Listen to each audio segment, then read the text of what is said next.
A local business was looking for office help and put up a sign saying, "Help wanted, must be able to type, must be good with a computer, and must be bilingual. We are an equal opportunity employer."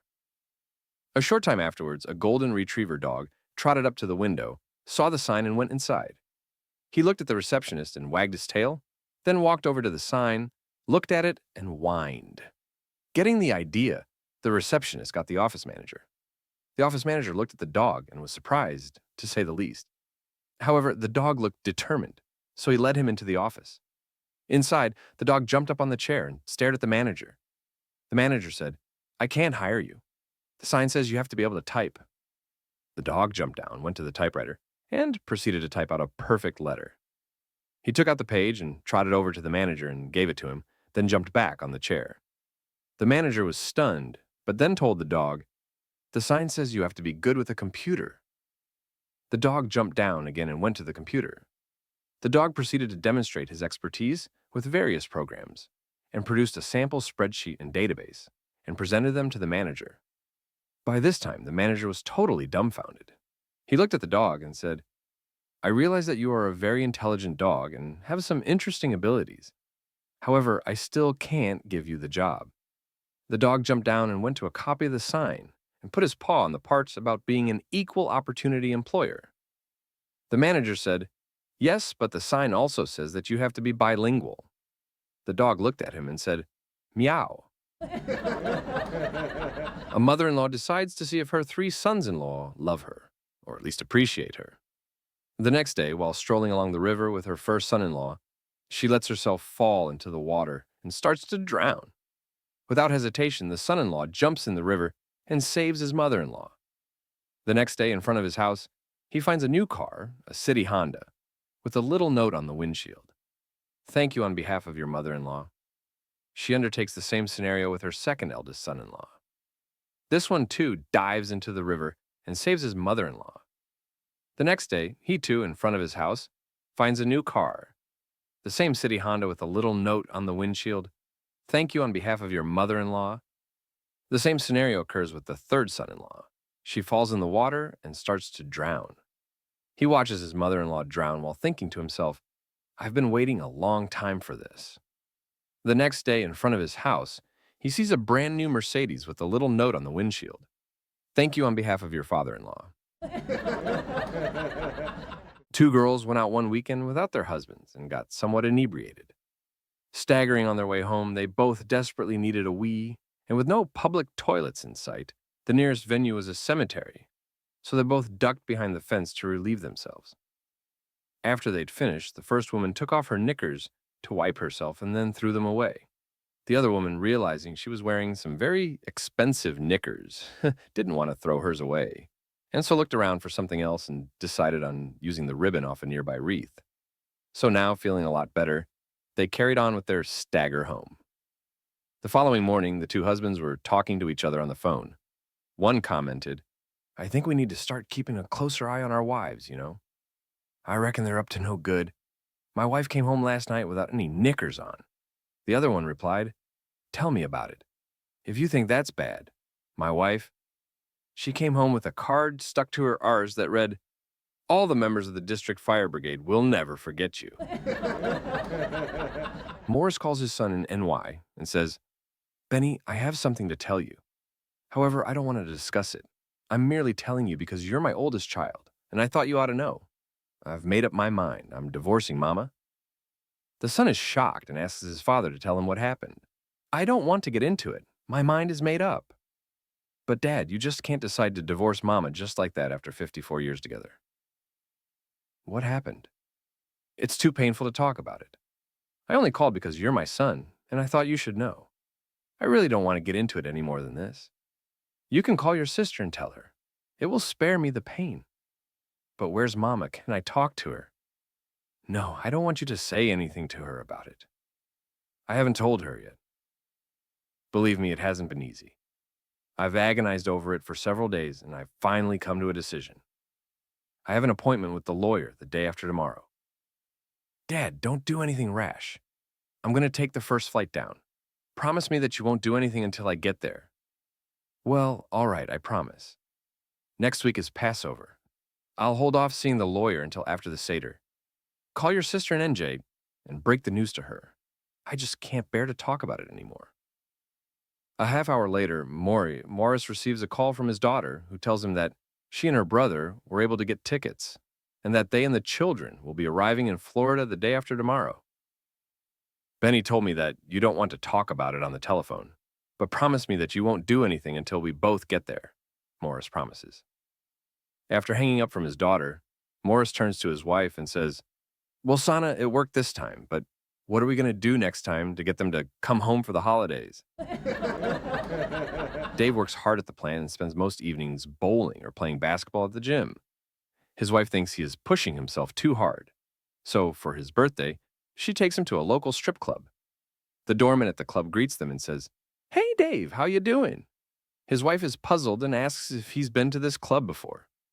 Oh, no, says Dave. He's on my bowling team. When they are seated, a waitress asks Dave if he'd like his usual Budweiser. His wife is becoming uncomfortable and says, you must come here a lot for that woman to know you drink Budweiser. No, honey, she's in the ladies' bowling league. We share lanes with them. A stripper comes over to their table and throws her arms around Dave. Hi, Davey, she says. Want your usual table dance?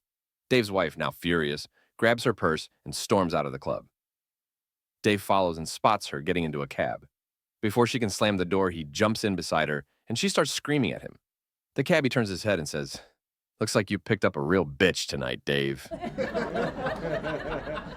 A young man was walking along one of Southern California's sandy beaches with his surfboard. He suddenly spots this bottle, which has recently washed up on the beach. It's obvious it's been tossed around for a long time. He picks up the bottle and notices that it still has the cork intact. So, being curious as to what may be inside, he manages to get the cork out. And out pops a genie. After expressing profound appreciation for having been let out of the bottle, the genie grants his benefactor the classic one wish, and it will be yours. Being an avid surfer, it doesn't take him long to say, I've always wanted to surf in Hawaii, but I get seasick on ships and I'm afraid to fly. Would you build me a bridge to Hawaii?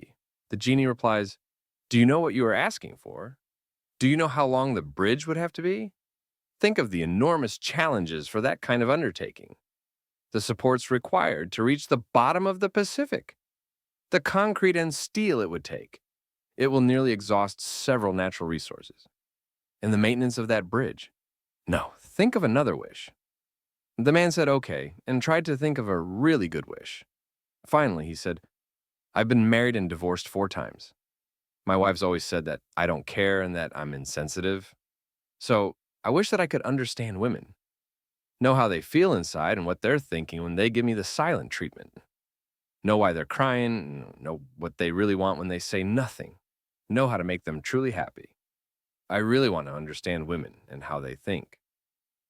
After a long sigh, the genie responds, would you like that bridge with 2 lanes or 4?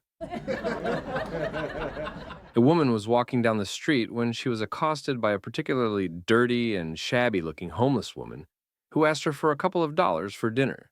The woman took out of her billfold, extracted $10, and asked, if I give you this money, will you buy some wine with it instead of dinner? No, I had to stop drinking years ago, the homeless woman replied. Will you use it to go shopping instead of buying food? The woman asked. No, I don't waste time shopping, the homeless woman said. I need to spend all my time trying to stay alive. Will you spend this on a beauty salon instead of food? The woman asked. Are you nuts? Replied the homeless woman. I haven't had my hair done in 20 years. Well, said the woman, I'm not going to give you the money. Instead, I'm going to take you out for dinner with my hubby and myself tonight. The homeless woman was astounded. Won't your husband be furious with you for doing that? I know I'm dirty and I probably smell pretty disgusting. The woman replied, that's okay. It's important for him to see what a woman looks like after she has given up shopping and hair appointments. One evening, a man comes home from working all day at his job at the local deli. As he walks in the door of his home, his wife notices that something is bothering him. So she walks over to him and asks, Hi, honey, rough day at work? Something bad happened. The husband looks at her ashamed and says, Well, sweetie, today I found myself really wanting to stick my man piece in the pickle cutter. His wife looks at him in shock and explains that maybe he should go see a counselor and see if that might help. So the husband goes and sees a counselor and tells him what happened. You see, the husband says, I can't help it. I just stand there all day long and stare at the pickle cutter. All I can think about is how much I just want to put my man piece in the pickle cutter. This is not right, the counselor says. But I don't know what to tell you. You are just a confused man. The husband goes home and goes to bed, telling himself, tomorrow I will not think about the pickle cutter. Next day, he comes home from work with a sad look on his face, and immediately his wife asks him, Sweetie, what's wrong? I couldn't take it anymore, so I stuck my man piece in the pickle cutter. Oh no, are you okay? The wife asks. Yeah, I am fine, but I'm concerned about the pickle cutter, says the husband. Why? What happened to the pickle cutter? She asks. She got fired. A lawyer parks his brand new Porsche in front of the office to show it off to his colleagues. As he's getting out of the car, a semi-trailer comes flying along too close to the curb and takes off the door before speeding off. Distraught, the lawyer grabs his cell and calls the cops. 5 minutes later, the police arrive. Before the cop has a chance to ask any questions, the lawyer starts screaming hysterically, My Porsche! My beautiful silver Porsche is ruined! No matter how long it's in the shop, it'll simply never be the same again. After the lawyer finally finishes his rant, the policeman shakes his head in disgust. I can't believe how materialistic you bloody lawyers are, he says. You lot are so focused on your possessions that you don't notice anything else in your life. How can you say such a thing at a time like this? Snaps the lawyer. The policeman replies, Didn't you realize your right arm was torn off when the truck hit you? The lawyer looks down in absolute horror. He screams, Where's my Rolex? An elderly gentleman of 83 arrived in Paris by plane. At the French customs desk, the man took a few minutes to locate his passport in his carry-on bag. You have been to France before, monsieur? The customs officer asked sarcastically. Whiting admitted he had been to France previously. Then you should know enough to have your passport ready. The American said, The last time I was here, I didn't have to show it. Impossible. Americans always have to show their passports on arrival in France. The American senior gave the Frenchman a long, hard look. Then he quietly explained. Well, when I came ashore at Omaha Beach on D-Day in 1944 to help liberate this country, I couldn't find any Frenchman to show it to. A woman walks into a bank in New York City and asks for the loan officer. She says she's going to Europe on business for 2 weeks and needs to borrow $5,000. The bank officer tells her that the bank will need some kind of security for such a loan. So the woman hands over the keys to a new Rolls-Royce that's parked on the street in front of the bank. Everything checks out, and the bank agrees to accept the car as collateral for the loan. An employee drives the Rolls-Royce into the bank's underground garage and parks it there. 2 weeks later, the woman returns, repays the $5,000 and the interest, which comes to $15.41. The loan officer approaches her and says, We are very happy to have had your business, and this transaction has worked out very nicely, but we're a little puzzled. While you were away, we checked out your accounts and found that you were a multimillionaire. What puzzles us is, why would you bother to borrow $5,000? Well, where else in Manhattan can I park my car for 2 weeks for $15? A biker stops by the Harley shop to have his bike fixed. They couldn't do it while he waited, so he said he didn't live far and would just walk home. On the way home, he stopped at the hardware store and bought a bucket and an anvil. He stopped by the feed store, livestock dealer, and picked up a couple of chickens and a goose. However, he now had a problem: how to carry all of his purchases home. The owner said, Why don't you put the anvil in the bucket, carry the bucket in one hand, put a chicken under each arm, and carry the goose in your other hand? Hey, thanks, the biker said, and out the door he went. But in the parking lot, he was approached by a little old lady who told him she was lost. She asked, Can you tell me how to get to 1603 Mockingbird Lane? The biker said, Well, as a matter of fact, I live at 1616 Mockingbird Lane. Let's take my shortcut and go down this alley. We'll be there in no time. The little old lady looked him over cautiously and then said, I am a lonely widow without a husband to defend me. How do I know that when we get in the alley, you won't hold me up against the wall, pull up my skirt, and ravish me? The biker said, Holy smokes, lady. I am carrying a bucket, an anvil, 2 chickens, and a goose. How in the world could I possibly hold you up against the wall and do that? The lady said, set the goose down, cover him with the bucket, put the anvil on top of the bucket, and I'll hold the chickens. A little girl asked her mom, Mom, may I take the dog for a walk around the block? Mom replies, no, because she is in heat. What's that mean? Asked the child. Go ask your father. I think he's in the garage. The little girl goes to the garage and says, Dad, may I take Belle for a walk around the block? I asked Mom, but she said the dog was in heat and to come to you. Dad said, bring Belle over here.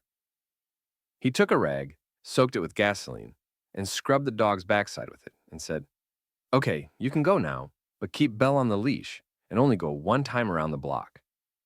The little girl left and returned a few minutes later with no dog on the leash. Surprised, Dad asked, where's Belle? The little girl said, she ran out of gas about halfway down the block, so another dog is pushing her home. A young daughter sat nervously with her mother. Mom, I don't want to marry a wrestler.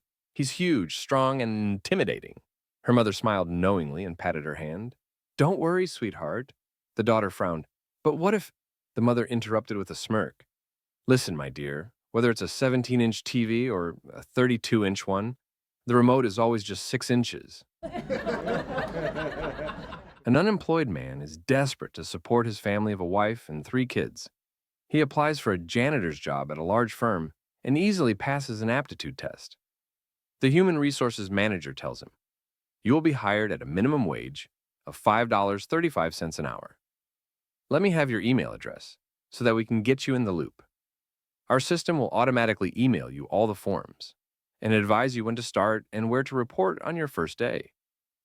Taken aback, the man protests that he is poor and has neither a computer nor an email address.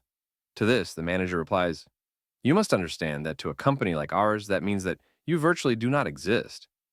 Without an email address or internet access, you can hardly expect to be employed by a high-tech firm. Good day. Stunned, the man leaves. Not knowing where to turn and having $10 in his wallet, he walks past a farmer's market and sees a stand selling 25 pounds, crates of beautiful red tomatoes. He buys a crate, carries it to a busy corner, and displays the tomatoes. In less than 2 hours, he sells all the tomatoes and makes 100% profit. Repeating the process several times more that day, he ends up with almost $100 and arrives home that night with several bags of groceries for his family. During the night, he decides to repeat the tomato business the next day. By the end of the week, he is getting up early every day and working into the night. He multiplies his profits quickly. Early in the second week, he acquires a cart to transport several boxes of tomatoes at a time. But before a month is up, he sells the cart to buy a broken-down pickup truck. At the end of a year, he owns 3 old trucks. His 2 sons have left their neighborhood gangs to help him with the tomato business. His wife is purchasing the tomatoes he resells, and his daughter is taking night courses at the community college so she can keep books for him. By the end of the second year, he has a dozen very nice used trucks and employs 15 previously unemployed people, all selling tomatoes. He continues to work hard. Time passes, and at the end of the 5th year, he owns a fleet of nice trucks in a warehouse that his wife supervises, plus 2 tomato farms that the boys manage.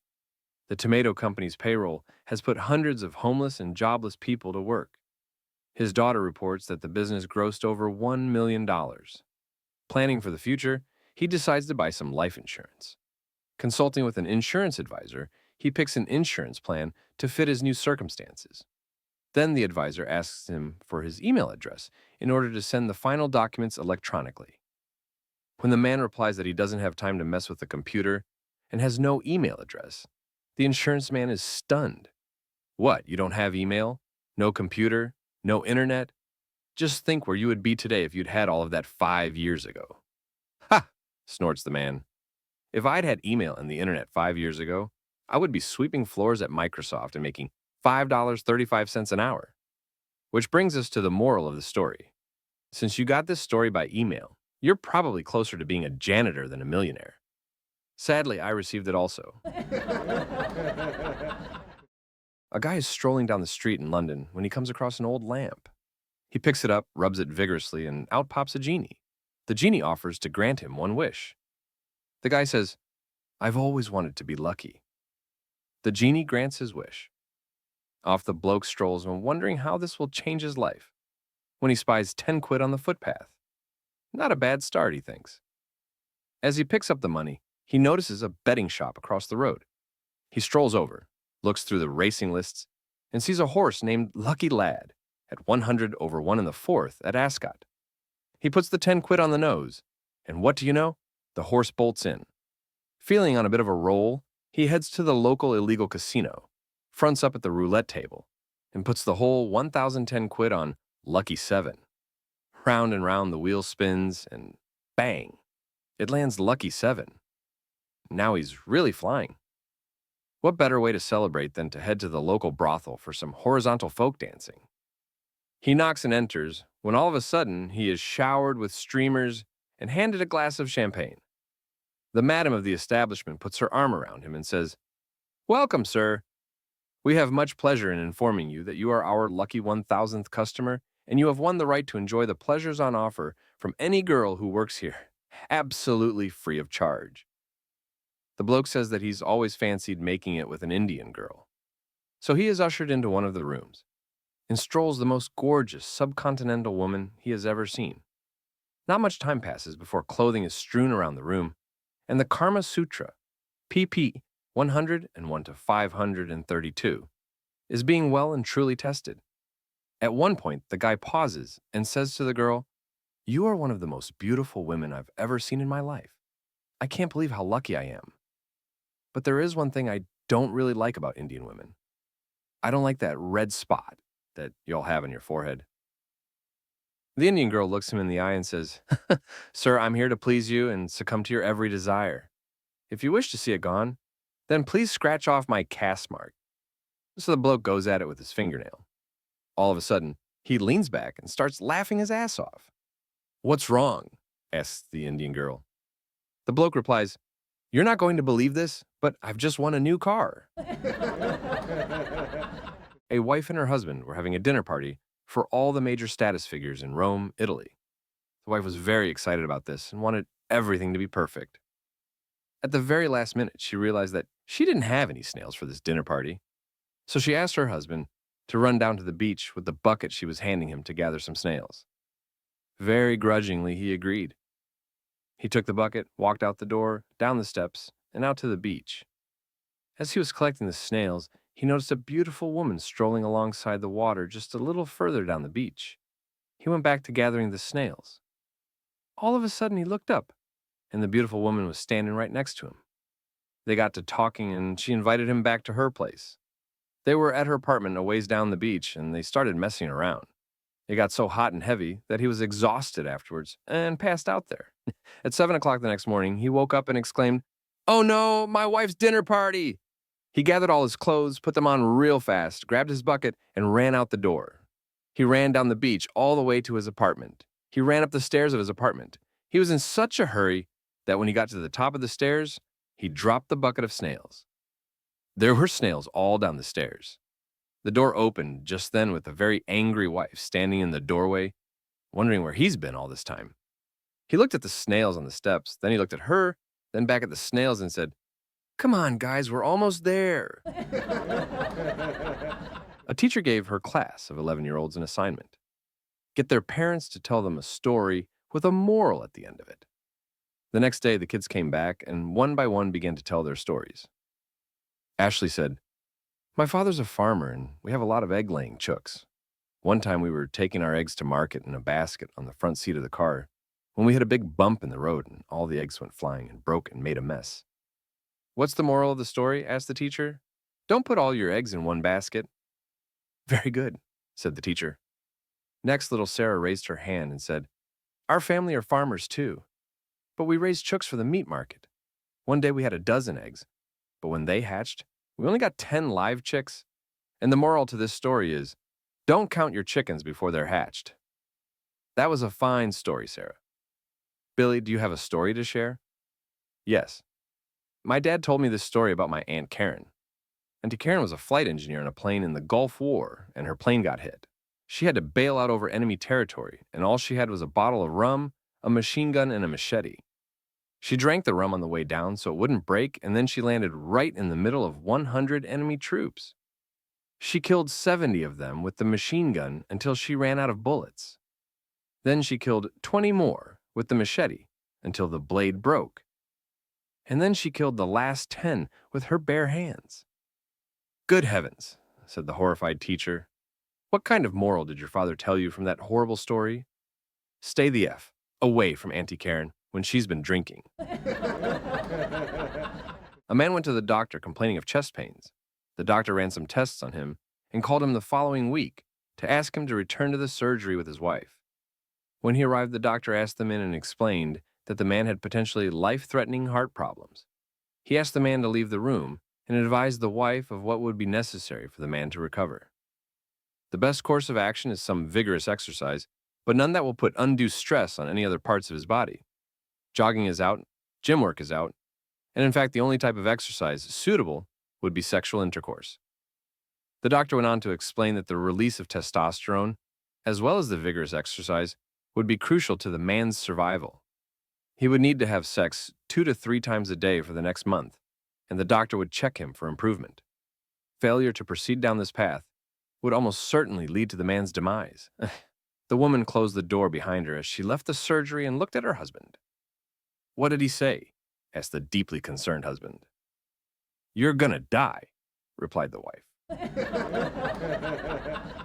A little old couple walked slowly into a McDonald's one cold winter evening. They looked out of place amid the young families and young couples eating there that night. Some of the customers looked admiringly at them. You could tell what the admirers were thinking. Look, there is a couple who have been through a lot together, probably for 60 years or more. The little old man walked up to the cash register, placed his order with no hesitation, and then paid for their meal. The couple took a table near the back wall and started taking food off the tray. There was one hamburger, one order of French fries, and one drink. The little old man unwrapped the plain hamburger and carefully cut it in half. He placed one half in front of his wife. Then he carefully counted out the French fries, divided them in 2 piles, and neatly placed one pile in front of his wife. He took a sip of the drink, and then his wife took a sip as the man began to eat his few bites. Again, you could tell what people around the old couple were thinking. That poor old couple. As the man began to eat his French fries, one young man stood up and came over to the old couple's table. He politely offered to buy another meal. The old man replied that they were just fine. They were used to sharing everything. Then the crowd noticed that the little old lady hadn't eaten a thing. She just sat there watching her husband eat and occasionally sipped some of the drink. Again, the young man came over and begged them to let him buy them something to eat. This time, the lady explained that no, they were used to sharing. As the little old man finished eating and was wiping his face neatly with a napkin, the young man could stand it no longer and asked again. After being politely refused again, he finally asked the little old lady, Ma'am, why aren't you eating? You said that you share everything. What is it that you're waiting for? She answered, The teeth? My grandmother sent me that one. A lawyer married a woman who had previously divorced 10 husbands. On their wedding night, she told her new husband, Please be gentle. I'm still a virgin. What? Said the puzzled groom. How can that be if you've been married 10 times? Well, husband hash one was a sales representative. He kept telling me how great it was going to be. Husband 2 was in software services. He was never really sure how it was supposed to function, but he said he'd look into it and get back to me. Husband 3 was from field services. He said everything checked out diagnostically, but he just couldn't get the system up.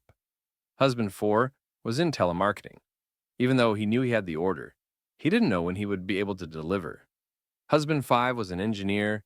He understood the basic process, but wanted 3 years to research, implement, and design a new state-of-the-art method. Husband hash 6 was from finance and administration. He thought he knew how, but he wasn't sure whether it was his job or not. Husband 7 was in marketing. Although he had a nice product, he was never sure how to position it. Husband 8 was a psychologist. All he ever did was talk about it. Husband 9 was a gynecologist. All he did was look at it. Husband 10 was a stamp collector. All he ever did was, God, I miss him, But now that I've married you, I'm really excited. Good, said the new husband. But why? You're a lawyer. This time I know I'm going to get screwed.